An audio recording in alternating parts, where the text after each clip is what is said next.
Monsieur Habeck, vice-chancelier et ministre de l'économie de l'Allemagne, exhorte les citoyens à aider les autorités à se débarrasser de leur dépendance vis-à-vis de la Russie. Chaque kilowatt d'électricité économisé, chaque mètre cube du gaz compte. Et ça veut dire baisser le chauffage. Et voici d'autres conseils du ministre. Si vous fermez les fenêtres la nuit avec des rideaux ou si vous baissez les volets, on dit que vous pouvez économiser jusqu'à 5% d'énergie. Ces déclarations des politiciens européens sont sans fin.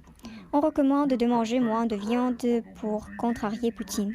L'autre suggère la même idée qu'il fait 15 degrés en dessous de zéro en hiver et que c'est trop dur à supporter. Pensez-y, l'administrateur général de la Commission européenne exhorte les citoyens de l'UE à se laver moins, contrôlez votre consommation d'œufs et celle de vos enfants, et lorsque vous coupez l'œuf, dites apportez ça à Poutine. Alors que les hommes politiques réfléchissent à l'embargo énergétique et refusent de payer le gaz russe en rouble, les experts se serrent la ceinture. Le Handelsblatt cite Michel Vassilissat, président du syndicat allemand des travailleurs de la chimie. La production en Allemagne s'arrêterait sans le gaz russe. Les industries de l'acier, de la chimie et du papier s'arrêteront en quelques semaines. Les conséquences ne seraient pas seulement de congés forcés du personnel et des pertes d'emplois, mais aussi un effondrement rapide des chaînes de production industrielle en Europe avec des répercussions mondiales. Si l'approvisionnement en gaz russe est réduit de seulement 50%, le cœur de l'industrie chimique allemande, l'entreprise BASF à Ludwigshafen s'arrêtera. Près de 40 000 personnes pourraient perdre leur emploi. La peinture de gaz aura un effet prévisible. Selon Marcel Fratscher, président de l'Institut de recherche économique, les prix seront beaucoup plus élevés. Ce que nous avons vu au cours des 4 à 5 dernières semaines n'est que la pointe de l'iceberg. Début mars, les prix du gaz à la bourse ont presque franchi la barre des 4 000 dollars par millier de mètres cubes. Le gaz liquéfié dont parle beaucoup aussi du gouvernement allemand ne sauvera pas l'industrie. L'Allemagne n'a pas de terminaux et les volumes fournis à l'Europe sont non seulement insuffisants, mais ils sont au bord de la rupture avec ses alliés. Ludwig Maury, chef de l'association allemande pour le gaz naturel, le pétrole et la géothermie, les autres pays européens devront également substituer le gaz russe, soit 80 milliards de mètres cubes provenant de Russie à l'Europe du Nord-Ouest. Quant au gaz liquéfié, l'Europe est en concurrence avec d'autres régions du monde, c'est-à-dire qu'elle devra surenchérir sur le marché asiatique. Nous parlons d'un coût puissant porté à la compétitivité des produits allemands, ce qui est exactement ce que le gazoduc russe bon marché apporte.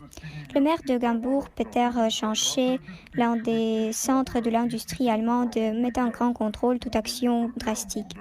La peinture de charbon et de gaz entraînera d'importantes perturbations de la production, et dont les dommages de l'embargo pour nous dans une telle situation sont beaucoup plus importants que les dommages pour la Russie.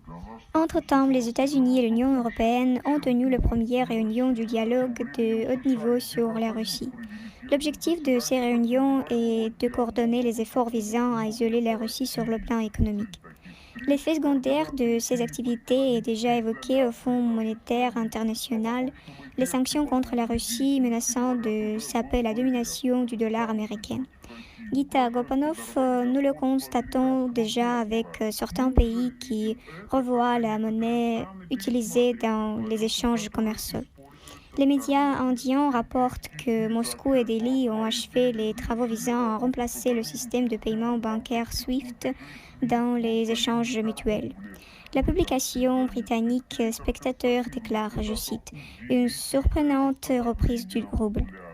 L'Inde et la Chine pourraient facilement absorber le pétrole que l'Occident refuse d'acheter à la Russie. Et si ces pays décident de ne pas rejoindre le boycott, nous ne pourrons rien y faire. En Allemagne, pendant ce temps, Monceau prépare un éventuel arrêt des livraisons de gaz de Russe. Le ministre de l'économie Habeck a activé un régime d'alerte précoce d'urgence dans le pays.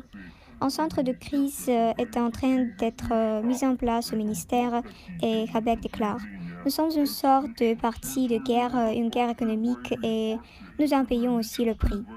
Mais rien ne fait monter les prix comme les déclarations irréfléchies des politiciens européens.